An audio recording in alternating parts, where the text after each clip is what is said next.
Every castle tour gives you the same line.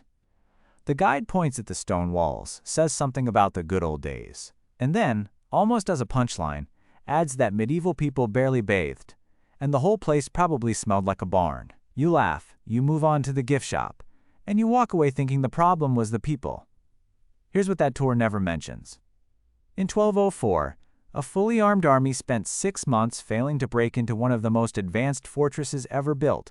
Catapults, tunnels, and siege towers, all of it. And lost anyway, because a handful of soldiers found one thing nobody had bothered to guard: the toilet. A little over a century later, a different army wrapped up a siege entirely differently. They never breached a single wall. They just catapulted dead horses over the battlements, until the smell inside became so unbearable that the defenders begged for a truce. 2 castles, 2 sieges, and in both cases, the deciding factor wasn't a weapon at all, it was the air itself. Here's what nobody at that tour tells you. The lords and ladies inside that castle were often more obsessive about personal hygiene than you'd guess. They washed their hands before and after every meal, a rule of table etiquette taken seriously in a period when most people still ate with their fingers. They paid for imported soap. Some of them bathed daily using expensive oils and washing bowls carried up by servants. And the castle still reeked in ways that would make a modern person gag within 30 seconds of walking through the gate. So if it wasn't lazy, dirty people, what was it? It was the building. Every single decision that went into constructing a working medieval castle, the floor, the fire, the toilets, the animals, the walls themselves, was made without the 2 things we take for granted today: germ theory and plumbing. What you got instead was a structure that trapped odor by design, recycled it through every room, stored it under the bed at night, and in at least one documented case, let an entire army walk in through the smell itself. Let's start with the floor, because it's the detail that made a Dutch scholar want to leave the country. In 1524, the humanist writer Erasmus described English floors as laid with white clay and covered in rushes, the reed-like plants strewn across the ground for warmth and cushioning. That part sounds almost cozy. Then he kept writing. He noted that these rush layers were only occasionally renewed, and the bottom layer, the one nobody ever actually removed, could sit undisturbed for as long as 20 years. Underneath that top layer, Erasmus cataloged what had accumulated: spit, vomit, the waste of dogs and men, spilled ale, discarded fish bones, and, in his words, other things not fit to mention. 20 years. That's not a floor covering. That's a compost pile with a lord sitting on top of it in a fur-trimmed chair. And this wasn't some peasant hovel. This was describing the floors of the wealthy, the kind of household that could afford fresh rushes twice a year and simply chose not to dig out the old ones first. The logic made a strange kind of sense at the time. Rushes were cheap, they insulated cold stone against thin-soled medieval shoes, and pulling up a compacted matted floor covering was back-breaking work nobody wanted to do more than necessary. So they just added another layer on top. Every great hall in England was quietly building its own landfill, one banquet at a time, and every footstep across it released a little more of whatever had been sealed in underneath. Now picture what was standing on that floor, because the Great Hall wasn't just for people. Medieval castles kept animals close, and not as pets. Horses lived in stables that were sometimes built directly against the residential walls, because horses were valuable enough to guard like treasure. Hunting dogs slept in kennels near the hall so they'd be ready at a moment's notice. Falcons and hawks lived in mews built specifically to house them, and larger estates often kept a dovecote too, a dedicated tower for pigeons that supplied meat and eggs year-round.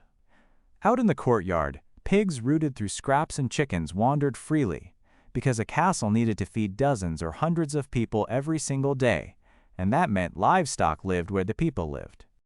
Manure, wet fur, feathers, and rotting kitchen scraps became part of the everyday atmosphere, especially anywhere near the kitchens or the refuse piles called middens that every castle accumulated somewhere within its walls.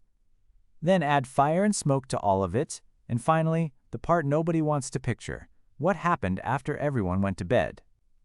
Before the wall fireplace was invented in the middle of the medieval period, the great hall's main source of heat and light was an open hearth, often positioned right in the center of the room with a lantern tower above it to vent the smoke. It didn't vent well. Smoke hung in the air of every room with a fire burning, and there was almost always a fire burning, because the alternative was freezing. Lighting came from candles, and here the smell told you exactly how rich you were. Beeswax candles burned clean and smelled faintly sweet, but they were expensive, reserved for lords and chapels. Everyone else burned tallow candles made from rendered animal fat, which threw off a thick, greasy smell every time they were lit. So even the light in a castle came with an odor attached to your social class. And once that light went out for the night, going outside to the garderobe wasn't always practical, especially in a stone tower in the middle of winter, especially for anyone too old, too young, or too important to make the trip. So people used chamber pots instead. A chamber pot was exactly what it sounds like: a ceramic, wood, or metal container kept under the bed or tucked into a small cupboard, used through the night, and emptied the next morning into a nearby cesspit, midden, or courtyard latrine. This wasn't a poor person's workaround. Household accounts from every level of medieval society, castles included, record servants whose job included managing chamber pots. It meant that even the private bedchamber of a lord, the room supposedly furthest from the smell of the rest of the castle, had its own contained overnight source of odor sitting a few feet from the bed until morning. Human sweat, unwashed clothing packed with dozens of bodies in a shared hall, animal waste tracked in from the courtyard, decades-old rush compost, a permanent haze of wood smoke and burning fat, and a chamber pot working through the night in every occupied bedroom. That's the baseline smell of a functioning castle before we've even discussed the actual bathroom. And the bathroom is where this story gets genuinely interesting, because it's also where medieval engineers did some of their smartest work. The medieval toilet was called a garderobe, and if that word sounds oddly formal for a bathroom, that's because it originally meant something closer to a small private chamber or wardrobe room in French. It wasn't a crude hole hacked into a wall as an afterthought. A garderobe was a purpose-built stone shaft, engineered to project outward from the castle's exterior wall on supports called corbels, so that whatever fell through it landed clear of the masonry below, rather than staining the wall the family lived inside. Builders thought carefully about placement, drainage, and structural integrity. This was, by the standards of the era, sophisticated architecture applied to a problem nobody wanted to think about. Here's the detail that gets people every time. Because ammonia fumes rise from urine and waste, and because those fumes happen to be lethal to fleas, moths, and other fabric-eating pests, castle residents developed a habit of hanging their expensive clothing inside the garderobe shaft itself. Clothing was genuinely valuable in this period. A single good cloak could cost more than a peasant earned across an entire year, and there were no cedar closets or mothballs to protect it. So the same toxic gas that made a garderobe unbearable to sit in for more than a few seconds was also functioning as free, effective pest control for a household's most expensive possessions. The room did double duty as bathroom and closet, which is exactly why the French word for wardrobe survives today, stripped of its smelly medieval origin story. And while we're inside the garderobe, one more question people always ask: what did they actually wipe with? The answer depended entirely on your wealth. Wealthier residents, the kind who lived behind castle walls, could afford wool or linen rags kept specifically for the purpose. Everyone else relied on whatever was locally available and cheap: moss, hay, straw, or a length of rope suspended in a communal privy that multiple people used in turn. It's an unglamorous detail, but it explains one more layer of what a garderobe actually smelled like at any given moment, and why the ventilation window, when a garderobe was lucky enough to have one, mattered so much to whoever was using it. But engineering a smart chute doesn't make the problem disappear, it just relocates it. So where did everything actually go? It depended entirely on where the castle was built. Some garderobes emptied straight into the moat, turning the castle's defensive water feature into an open sewer, something most military histories conveniently leave out when they talk about moats as a clever defensive barrier. There's a real irony buried in that detail too. Some of those same moats doubled as fish ponds, stocked deliberately to supply the household's kitchen with fresh carp or pike, meaning the water feeding a castle's dinner table and the water absorbing its garderobe output were, in more than a few cases, exactly the same body of water. Other castles built near rivers, like the Great Stone Hall at Chepstow Castle in Wales, sent waste directly into the current, letting the river carry it away, which was honestly the closest thing to a good solution medieval sanitation had to offer. Still others, without a moat or a river nearby, simply let waste fall into a cesspit dug at the base of the wall, where it accumulated until someone dealt with it. Dover Castle shows how sophisticated this could get at scale.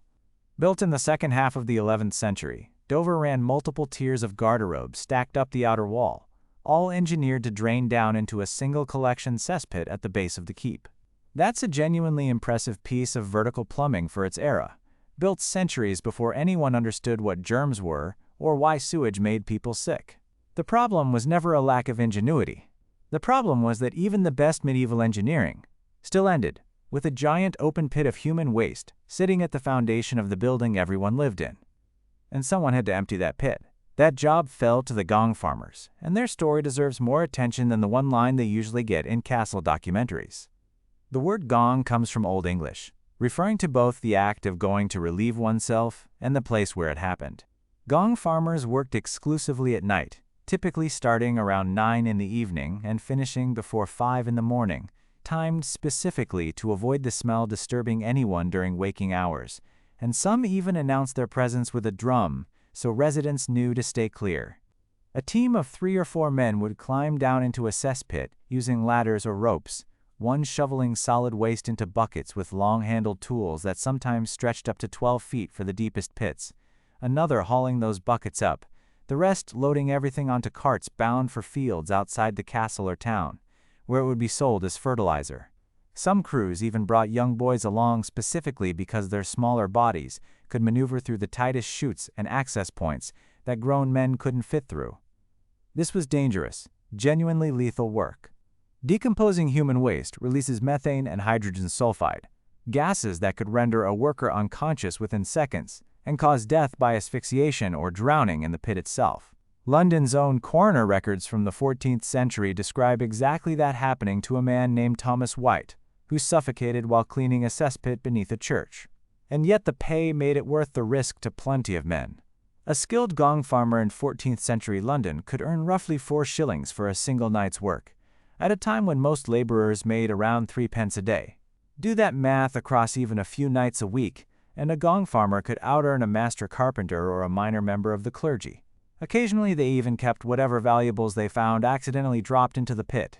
Coins, jewelry, lost trinkets, turning literal waste management into an oddly lucrative trade. It's the kind of detail that makes you rethink which medieval job you'd actually want, right up until you remember the part about the toxic gas. So the system worked. It was ugly. It smelled unimaginably bad, and it required someone to risk their life climbing into human sewage every single night. But it worked well enough to keep a castle functioning for centuries. Until one castle's garderobe stopped being a sanitation problem and became a military catastrophe. In the winter of 1203, Philip II of France laid siege to Château Gaillard, a fortress built by Richard the Lionheart on a cliff above the Seine in Normandy. Richard had designed it as the height of contemporary military engineering, a concentric castle meant to be essentially unbreakable, and for months, it lived up to that reputation. French miners tunneled under the outer walls using cover from mobile shielded structures called mantelets, setting fire to the wooden props, holding up their tunnels, and collapsing entire sections of the outer defenses. Siege engines battered what remained. None of it worked fast enough. The garrison, under Roger de Lacy, kept retreating deeper into the castle's inner defenses, first behind a 30-foot deep ditch that gave attackers no purchase for further tunneling, and held on through the winter. Then, in February of 1204, a small group of Philip's soldiers noticed something nobody had bothered to defend. A latrine shaft ran down the western side of the castle, sitting just below an unbarred window belonging to the castle's chapel. According to the accounts, a handful of French soldiers, a man named Roger Bogus among them, climbed that shaft under cover of darkness, a stone chute slick with waste that any defender would have assumed was too disgusting and too impractical for an enemy to ever attempt. They emerged inside the chapel, created enough noise and confusion to make the garrison believe a much larger force had broken through, and opened the gates from the inside. The Anglo-Norman defenders, convinced the situation was hopeless, withdrew to the innermost keep, where they held out only a little longer before finally surrendering. Château Gaillard fell on March 6, 1204, after months of holding against everything the French army could throw at it directly. Let that settle for a second. Months of siege engines, tunneling, and direct assault failed. What actually worked was climbing through the toilet. After Château Gaillard's new occupants took over, they did the obvious thing and walled off the shaft's exit point. It's a small footnote in most siege histories, but it tells you everything about how seriously medieval builders considered sanitation as a design element rather than an afterthought, right up until the exact moment it became the single most important vulnerability in an entire fortress. The smell of a garderobe wasn't just uncomfortable. In this one documented case, it was the reason a castle described as impregnable actually fell. And Château Gaillard wasn't the only siege where stench decided the outcome. Medieval commanders on both sides of a castle wall understood, even without any concept of germs, that rot and filth carried some kind of sickness with them. That belief turned smell itself into a weapon. In 1340, attackers besieging the castle of Thun-l'Evêque in what is now northern France loaded their trebuchets with dead horses and other animal carcasses and hurled them over the walls instead of stone. The defenders inside didn't hold out much longer. According to the surviving accounts, the smell and the air had become so abominable that the garrison couldn't endure it, and they negotiated a truce rather than face another day breathing it. No blade was drawn. No wall was breached. The siege ended because of what was floating in the air inside the courtyard. The most famous version of this tactic comes from the 1346 Mongol siege of Kaffa, a Genoese trading post on the Black Sea, where a chronicler later claimed that plague-infected corpses were catapulted over the walls, specifically to spread the Black Death to the defenders inside, and that refugees fleeing the city afterward carried the plague onward into Europe. Modern historians are genuinely split on how much of that account to believe, since the source describing it wasn't a first-hand witness and wrote decades after the siege supposedly happened. But whether or not Kaffa played out exactly as described, the underlying tactic was real and documented elsewhere, and it tells you something important. Medieval people didn't understand microbiology, but they understood, from centuries of direct experience, that filth and rot near a densely packed population led to sickness. They just couldn't explain why, so they weaponized the smell they already lived with every day, and occasionally, it worked exactly as intended. Now here's where the story gets more complicated than the simple medieval people were disgusting narrative wants it to be. Because the actual evidence about hygiene doesn't match the stereotype at all. Public bathhouses existed in nearly every medieval European city from the 12th century onward, licensed by local authorities who set the entry prices and opening hours. In some towns, failing to visit a public bath at least once a week could actually get you fined, which is the exact opposite of a society that didn't care about washing.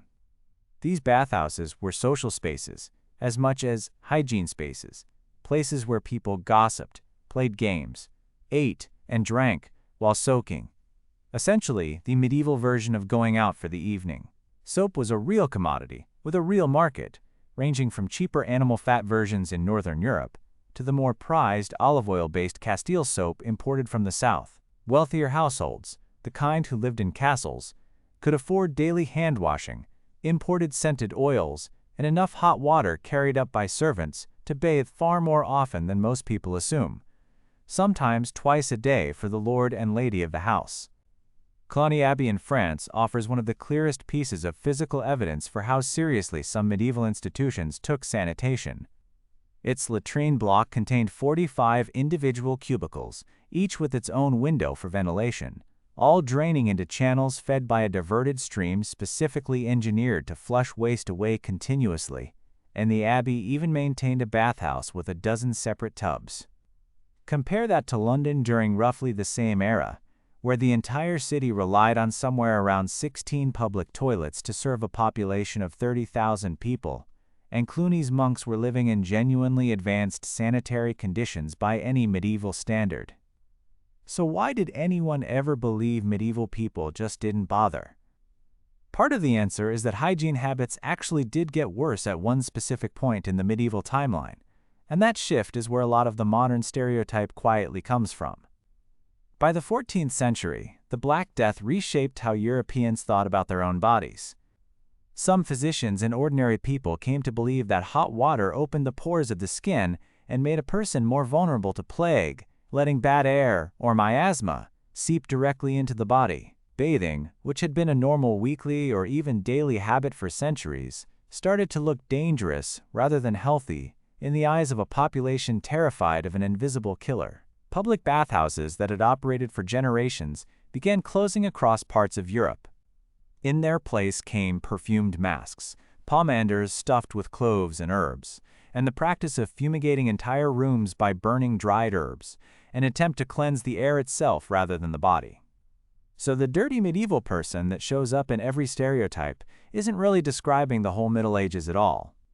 It's describing a specific, fear-driven response to a plague that killed a significant portion of the continent, layered on top of centuries of people who bathed, washed, and fined each other for skipping the bathhouse.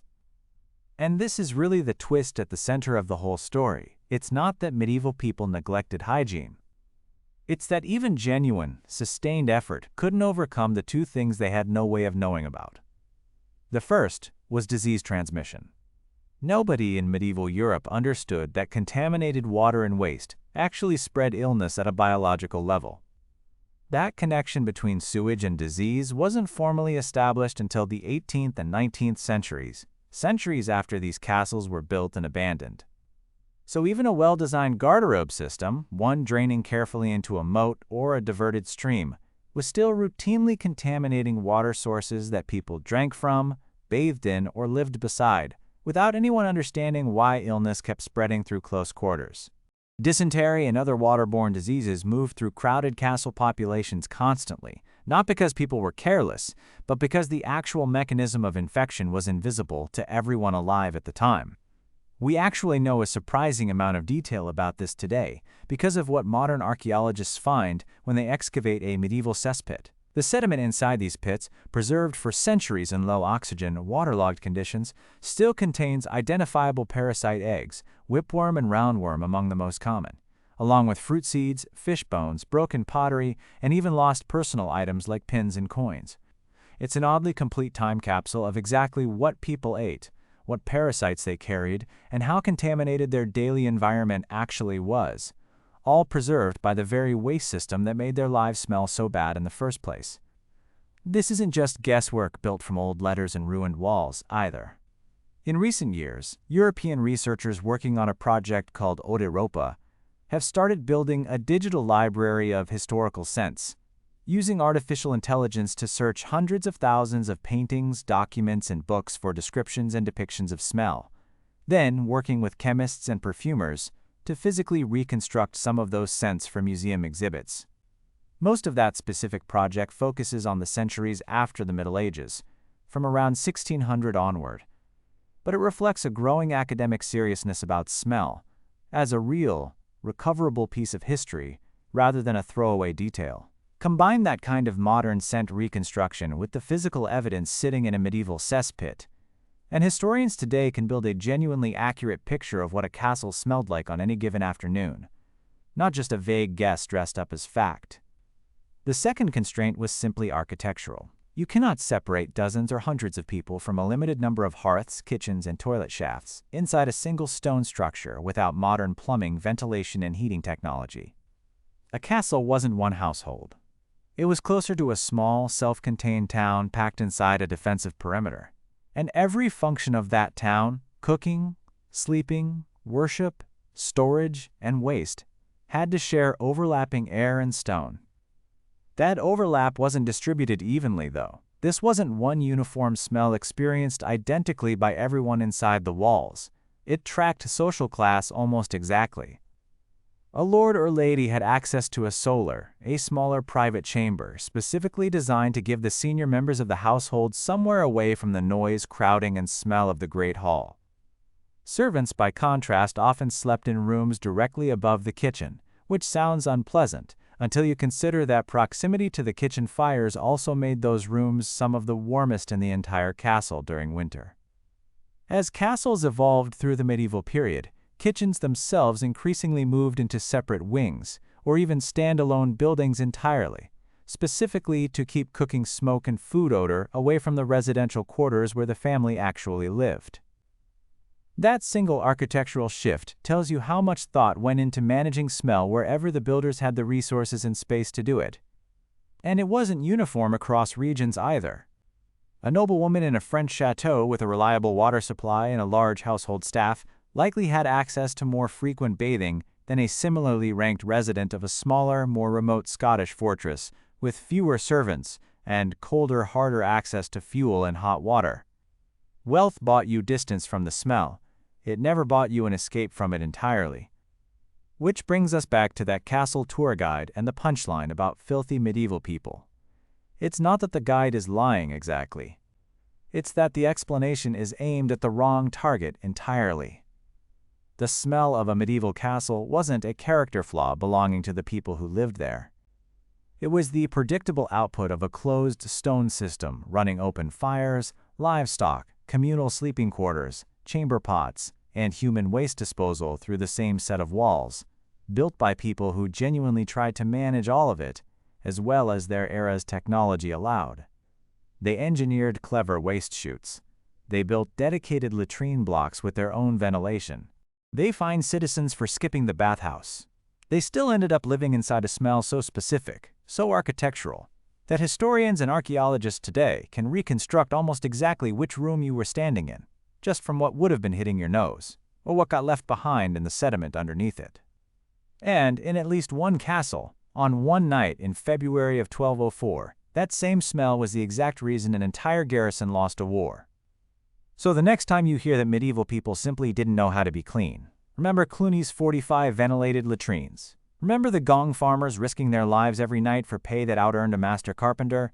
Remember the garrison at Thun-l'Evêque negotiating peace because of what was rotting in their own courtyard? Remember the plague that convinced an entire continent that bathing itself was dangerous? And remember that Chateau Gaillard didn't fall to siege engines. It fell to a toilet nobody thought to guard.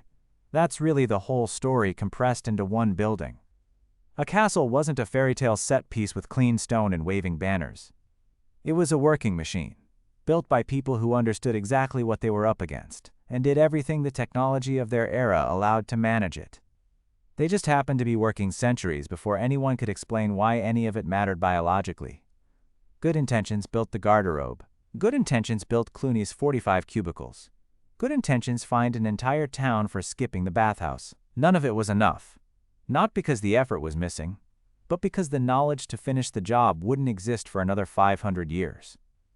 If you want to see how another supposedly unbreakable medieval fortress actually fell from the inside rather than the outside, that story is exactly what I'm covering next. Subscribe if you want it when it's ready.